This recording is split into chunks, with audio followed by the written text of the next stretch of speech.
Welcome back to Talk Tensors, where we like to really dig into the latest and greatest in machine learning research. You know, the stuff that's really pushing the boundaries. Absolutely. And today we're diving into a paper Oh, yeah. that's all about streamlining object detection, specifically the tricky area of oriented objects, the ones that are, tilted and turned in all sorts of ways. Yeah, those are the real challenge. Exactly. So we're talking about 0.0 BB3, expanding performance boundaries of single-point supervised oriented object detection. That's a mouthful, right? It is. But it's a paper that's got everyone buzzing, and for good reason. Yeah, it's pretty fascinating because it really challenges that traditional way that we think about, training these object detection models. Right. Instead of needing all these meticulously drawn bounding boxes around every single object, this paper is suggesting that we can actually achieve impressive accuracy by labeling just a single point per object. Okay, so let's unpack that a little bit. We're all about efficiency here at Talk Tensors, so the idea of less labeling, that sounds pretty appealing to me. Oh, absolutely. But just how much less are we talking about? And does this single point magic actually work? Well, hold on to your hats because we're talking about potentially making annotation up to 104.8% less costly Wow. than traditional oriented bounding boxes. Okay. And yes, the results are surprisingly good. Really? Oh, yeah. 0.0 BB3, it achieves state-of-the-art performance on several benchmark datasets, even outperforming previous single-point supervised methods. That's impressive. Yeah. So instead of drawing a whole box around, say, an airplane in a satellite image, I just click on one point within the plane and the model figures out the rest. Yeah. What kind of sorcery is this? Well, it's not sorcery. It's clever engineering. Okay. 0.0 BB3 introduces some innovative techniques to make this single-point supervision work. And one of the key innovations is something called a progressive multi-view switching strategy. Multi-view. Yeah. Does that mean they're showing the model the same image from different angles? Exactly. Oh, interesting. It's like giving the model multiple perspectives on the same object. Got it. So they use the original image, Okay. a resized version, and a version that's been rotated and flipped. Okay. This helps the model to kind of understand the object's size and orientation, no matter how it appears in the image. So it's like teaching a child to recognize a cat by showing them pictures of cats in all sorts of different positions. Not just sitting upright, but lying down, stretched out, maybe even doing a backflip. Yeah, I like that analogy. Okay. It captures the essence of what they're doing here. Right. They're training the model to generalize, to recognize the object, even when it's presented in all these different ways. And that's not all, right? Right. They also do something clever with scale. You're right. Don't they? Yeah.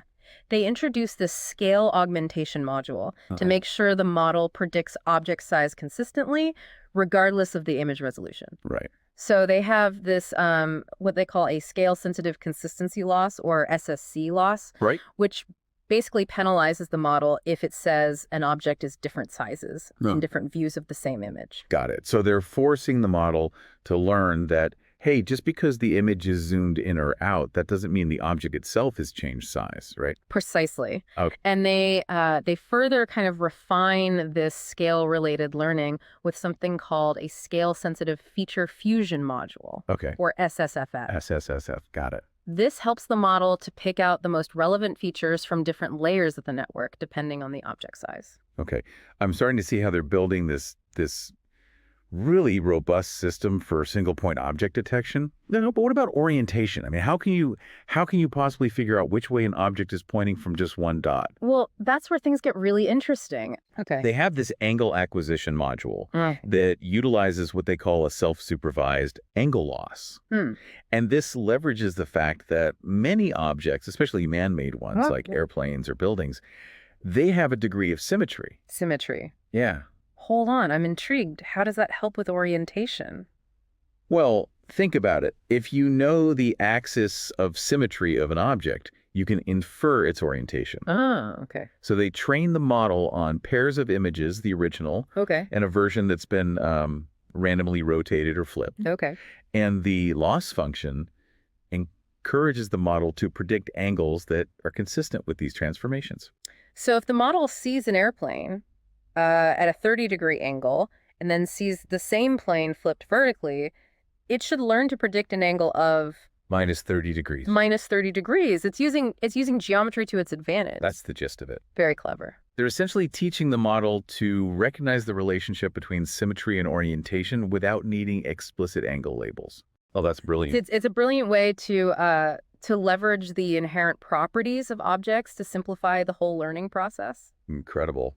I'm starting to understand why this paper is causing such a stir in the machine learning community. Yeah. But before we go any further, I think it's important to put point OBB3 into some historical context. Why is single point supervision such a big deal in object detection? You're right.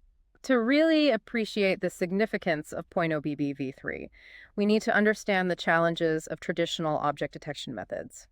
You see, these methods typically rely on what we call fully supervised learning, where you need a bounding box annotation for every single object in your training data set. So you're not just saying there's a plane in this image. You're painstakingly drawing a box around every plane, every car, every building, everything. It's tedious work. Yeah. It gets exponentially harder as your data sets grow larger and your images become more complex. And expensive, I imagine. Think about all the time and resources it takes to get all those annotations done. Exactly. It's a major bottleneck for research and development in this field. So researchers have been looking for ways to reduce these annotation costs to make object detection more efficient, I imagine. Absolutely. There's been a lot of work on what we call weakly supervised object detection, which uses less detailed annotations. Okay. Some methods use image-level annotations, where you just label what objects are present in the image without specifying their location. Okay. Others use horizontal bounding boxes, which are easier to annotate than oriented ones. But those methods come with their own limitations, right? Yeah. Especially when dealing with oriented objects, the ones that aren't perfectly horizontal or vertical. You're right. Image-level annotations don't tell you where the objects are, which limits their usefulness for a lot of applications. Right. And horizontal bounding boxes, they don't really capture the full complexity of objects that can be tilted at any angle. So point-based annotation kind of emerged as a promising alternative. Exactly. Clicking on a single point is much faster than drawing a whole box, especially a really precise oriented one. Right. And studies have shown that it can be significantly less expensive as well. So point OBBV3 is building upon this trend of point-based annotation, but taking it to a whole new level with these really innovative techniques. That's a great way to put it. Point OBBV3 is really pushing the boundaries of what's possible with this single point supervision. Yeah. And it's opening up some exciting new possibilities for more efficient and accessible object detection. This is fascinating stuff. I'm already seeing the potential impact this could have on various fields. Yeah. But before we get too carried away with the implications, I think let's take a deeper look at how point OBBV3 actually works. Okay, sounds good to me. Let's unpack those experimental results in part 2. We'll see you there. Welcome back to Talk Tensors. Let's dig into those experimental results of point OBV3 and see how well this single point magic actually performs. Yeah, the researchers really put point OBBV3 through its paces, testing it on a variety of challenging data sets. One of the key benchmarks they used was DIRR, which is a large-scale data set specifically designed for oriented object detection in aerial imagery. So we're talking about satellite images with all sorts of objects tilted at different angles. Exactly. Planes, vehicles, buildings, things that traditional object detectors might struggle with. Exactly. DIRR, it contains over 23,000 images in a wide range of object categories, which makes it a really robust test for any object detection model. Okay. So how did point OBB3 fare on this challenging data set? It exceeded expectations. Oh, wow. Using their two-stage framework where they first generate pseudo-labels and then train a detector, point OBBV3 achieved a mean average precision, or MA, of 40.18% with the rotated FCOS detector and 41.82% with the oriented RCNN detector. Hold on, let me break that down for our listeners. So MAP, or mean average precision, that's a common way to measure how well an object detection model performs. Right. The higher the MAP, the better the model is at correctly identifying and locating objects, right? That's a good point. It's important to have a clear understanding of these metrics when we're evaluating research like this. So those MAP scores that you mentioned, those are good. Right. They're not just good, they're excellent. Oh, wow. Especially considering they were achieved with single point supervision. Right. To put it in perspective, point OBBV3 It outperformed point-2R box, another recent single-point method, by a significant margin, achieving a 12.84% higher MAP with the rotated FCOS detector. Wow. That's a substantial improvement. Yeah. It sounds like .0BB-V3 is really, really raising the bar for single-point-oriented object detection. It is, and it's not just about accuracy. Oh. The researchers also explored the end-to-end version of .0BV3. Right, where they skip that pseudo-label generation step. Ah, so this is where they streamline the process even further. Right. No more generating those intermediate labels. Exactly. The end-to-end version, it achieved a slightly lower MAP, 37.60% on DIOR. But remember, it's also more efficient. Right. Because it cuts out that entire stage of the training process. So it's kind of a trade-off. Yeah. Between accuracy and efficiency. Exactly. Which makes sense. Sometimes you need that absolute best performance. Mm-hmm.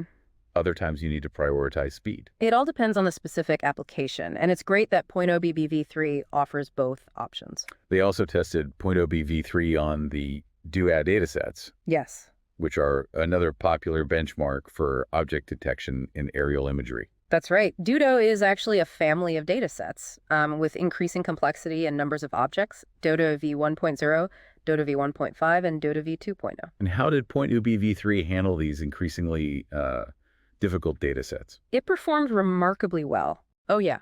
On DOTA v1.0, it achieved an MAP of 49.24% with the rotated SCNN detector, and an even more impressive 50.44% with the oriented RCNN detector. Those are some seriously impressive numbers. How do those results compare to previous methods? The improvements were substantial. On DOTA v1.0, .0BB3, it outperformed its predecessors, .0BD and .0BB2, by a large margin. We're talking about a 17.13% improvement over .0BB with the oriented RCNN detector. Wow, that's a testament to the effectiveness of their new techniques. It seems like they've really pushed the state-of-the-art in single-point supervised object detection. They have, and they didn't stop there. Ugh. They also tested .0BV3 on FARA1M, STAR, and RSAR. Yeah. These are data sets that cover a wider range of remote sensing imagery, including satellite and synthetic aperture radar, or SAR images. So there weren't just cherry-picking data sets that would make their method look good. Right. They wanted to prove its robustness and generalizability. You got it. And the results were consistent across the board. .0BV3 outperformed existing single-point supervised methods on all of those data sets, showing its ability to handle different types of remote sensing data. That's impressive. It's really remarkable what they've achieved with this seemingly simple idea of single-point supervision. It speaks to the power of innovative thinking and, a deep understanding of those underlying principles of object detection. Now, let's zoom in on some of the key innovations that make .0BB3 so effective. We talked about the scale augmentation module, which helps ensure consistent object size prediction. Right. Can you walk us through how that works in a little bit more detail? Sure. One of the key components of that scale augmentation module is the what they call the scale sensitive consistency loss. Right. Or SSC loss for short. Right. The loss function that penalizes the model if it predicts different sizes for the same object in different views. Exactly.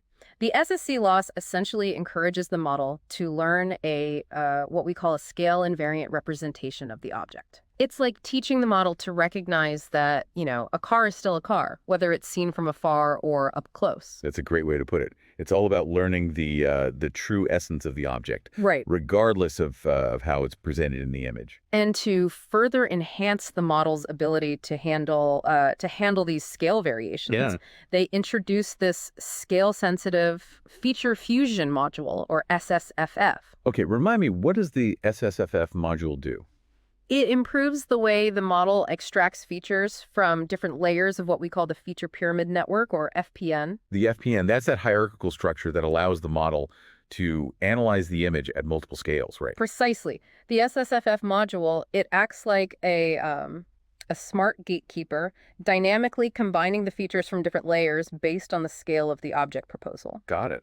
This allows the model to adapt its feature extraction process to the specific size of the object it's trying to detect. So if it's looking at a small object, it might focus on the finer-grained features from the lower layers of the FPN. Yeah. And if it's looking at a large object, it might prioritize the more global features from the higher layers. That's a good way to visualize it. The SSFF module ensures that the model is always always using the most relevant information for the task at hand. Clever.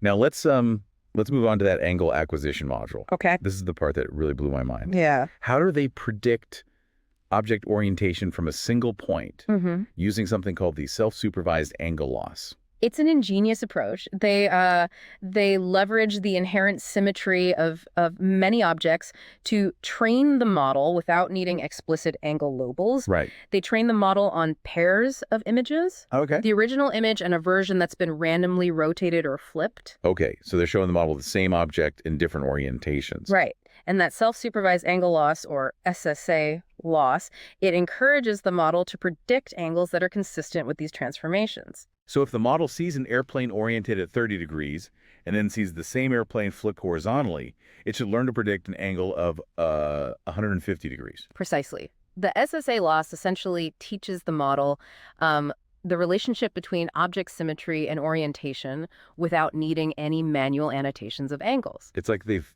found a way to embed geometric understanding into the model itself. It's a brilliant example of leveraging the inherent properties of objects to simplify the learning process. But how do they connect these angle predictions back to the object proposals? I mean, how do they know which angle corresponds to which object? Well, that's where the dense to sparse matching strategy comes in. Yeah. They use a hierarchical pairing approach that ensures that those receptive fields used for angle prediction align with the scale of the object proposals. Receptive fields, those are the regions of the input image that each neuron in the network is looking at, right? Exactly. So different neurons have different receptive fields, some focusing on small details and others on larger areas. So they're making sure that the neurons that are responsible for predicting the angle are looking at the right part of the image, the part that actually contains the object. That's it. This alignment between receptive fields and object proposals, it's crucial for accurate angle prediction. It all ties together so elegantly. Yeah. They've really thought of everything. They have. And the results clearly demonstrate the effectiveness of their approach. Point of BB3 achieves state-of-the-art performance on multiple benchmark datasets. It really showcases the power of their innovations. It's exciting to see these kinds of advancements in oriented object detection. You know, the implications for fields like autonomous driving, robotics, aerial imagery analysis are significant. Absolutely. This research, it really opens up some new possibilities for applications where efficient and accurate object detection is crucial. Now, before we move on to the broader implications of .0BB3 in our novel notion segment, I want to touch on one more aspect of the paper. They're ablation studies. Ablation studies are a critical part of research like this. They help us to really understand the contribution of each individual component to the overall performance of the model.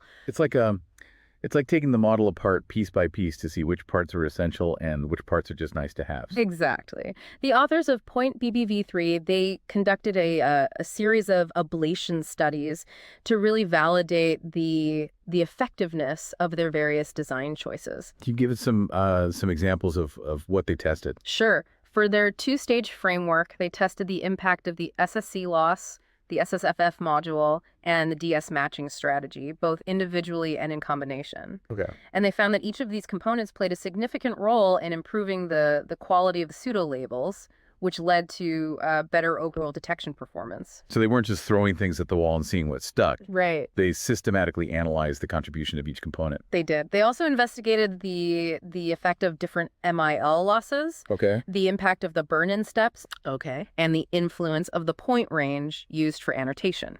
Burn-in steps. Remind me what those are again? The burn-in steps, they refer to those initial stages of training where they gradually introduce the different views to the model. Okay. Starting with just the original and resized views, and then adding the rotated and flipped views later on. So they're kind of easing the model into the complexity of multi-view learning. Precisely.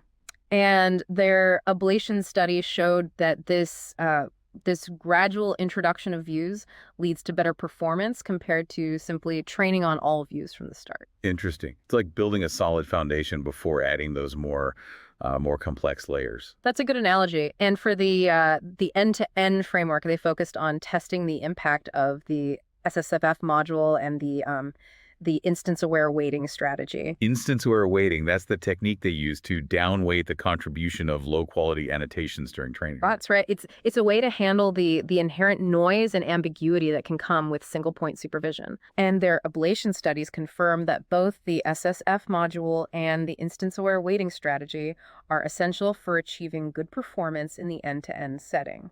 It sounds like these ablation studies were incredibly thorough. Yeah. They really provide a deep understanding of how each piece of the puzzle contributes to the overall success of .0BV3. They do, and they highlight the importance of rigorous experimentation and analysis in machine learning research. Well, this has been a fascinating exploration of the experimental results and ablation studies of .0BV3. Mm-hmm. But before we wrap up this part, I want to bring up something that the paper mentioned about a gap between .0BV3 and fully supervised methods. Okay. You're referring to the fact that there's still room for improvement, especially when it comes to certain types of objects. You're right. They pointed out that objects with with unclear boundaries or extreme aspect ratios, they can still be challenging for .0BV3. Right. Even with all its fancy techniques. Exactly. They pointed out that objects like bridges or overpasses, for example, can have these very, very elongated shapes. Yeah. And they tend to blend into the background, making them tricky to detect accurately, even for those fully supervised methods. That's true. So while .0BV3 represents a significant step forward, it's not the end of the story. There's still work to be done. Absolutely. The authors suggested that future research could focus on better utilizing object features and aerial imagery, particularly spatial and contextual information. For example, incorporating knowledge about the typical size and shape of bridges or their relationship to other objects like roads and rivers. That could help to improve detection accuracy. It sounds like there are still many exciting avenues to explore in this field. But for now, .0BV3 stands as a testament to the power of creative thinking and clever algorithm design. Who would have thought that so much information could be gleaned from a single point? It's a reminder that sometimes less is more. Yeah. And that even seemingly simple approaches can yield impressive results with the right ingenuity. This has been an insightful deep dive into .0BV3. We've covered those technical details, the experimental results, and the potential implications. Now, in our final part, we'll explore some novel notions inspired by this research. Okay. And discuss what the future might hold for single-point supervised object detection. Join us in part 3 to explore those exciting possibilities. Welcome back to Talk Tensors. Yeah. We've spent the last 2 parts really dissecting .0BV3. Yeah. This fascinating paper that's really revolutionizing object detection with its single-point supervision approach. It's really shaking things up. It is. We've seen how it achieves remarkable accuracy on those challenging data sets, and we've explored the ingenious techniques that make it all possible, from that multi-view learning to leveraging object symmetry. It's a clever approach. It is. Now, let's step back for a second and consider the broader implications of this research. Where do you see this technology heading in the future?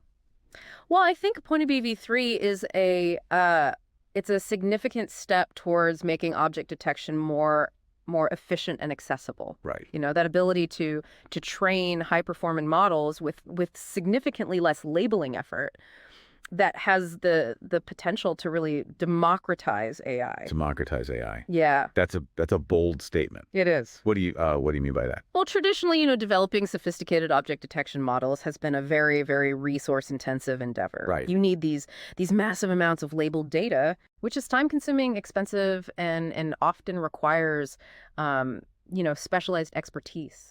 It creates a barrier to entry for many individuals and organizations. Absolutely. Especially those with limited resources. Exactly. But methods like .0BV3, they can really lower that barrier. Imagine researchers in developing countries or small startups being able to train state-of-the-art object detection models without needing those vast data sets or expensive annotation pipelines. That's an exciting prospect. It is. It could open up a whole new world of possibilities for AI innovation. It could indeed. And it's not just about accessibility. No. Even for well-funded research labs and companies, Right. reducing that labeling effort, that can significantly accelerate the development cycle and free up resources for other tasks. So it's a win-win situation. Yeah. Faster development, lower costs, and greater accessibility. Right. It's hard to argue with that. Indeed. And I believe this trend toward weekly supervised learning, it's going to continue to gain momentum. We'll see more research focused on training powerful models with less and less labeled data. That makes me wonder if this single point supervision concept, could it be extended beyond object detection? What about other areas of computer vision? That's a great question. Yeah. And I think there's a lot of potential for applying these ideas to tasks like image segmentation. Image segmentation, that's where you go beyond just drawing a box around an object, and you actually delineate its precise boundaries within the image. Exactly. And traditionally, image segmentation, it's required these pixel level annotations. Oh, wow. Which is even more laborious than bounding box annotations. That sounds incredibly tedious. It is. Can you imagine meticulously labeling every single pixel of every object in an image? It's a daunting task. But what if we could train accurate segmentation models using just those single point annotations? Yeah. That would be a game changer for many applications. It would certainly make the process much more efficient, but how would we even begin to approach that? It would require some creative algorithm design. We might need to incorporate techniques like multi-view learning, similar to what they did in Point of BBV3. Right. And we might need to develop new loss functions that specifically target accurate boundary delineation. So building on the foundations laid by Point of BBV3 and adapting them to the unique challenges of image segmentation. Precisely. It's a challenging but promising research direction. Yeah. And I believe we'll see researchers exploring this single point supervision for a wide range of computer vision tasks in the years to come. It's exciting to think about all the possibilities. Yeah. But for now, let's bring it back to Point OBBV3 and wrap up our deep dive. Any final thoughts on this groundbreaking paper? Well, I think Point OBBV3 is it's a testament to the power of innovative thinking and a deep understanding of those underlying principles of computer vision. It shows that even seemingly simple ideas like single point supervision can lead to significant advancements when approached with ingenuity and rigor. Well said. It's a reminder that sometimes the most elegant solutions are also the most effective. And on that note, I think we've covered just about everything there is to say about Point OBV3. It's been a fascinating discussion. Thanks for joining us on this deep dive into the world of single point supervised object detection. It was my pleasure. Be sure to check out the link to the paper in the show notes if you want to explore those technical details further. Yeah, dive in. And as always, we welcome your feedback and suggestions for future episodes. Absolutely, we'd love to hear from you. Until next time, keep exploring the fascinating world of machine learning. And never underestimate the power of a single point. Goodbye, everyone. Goodbye.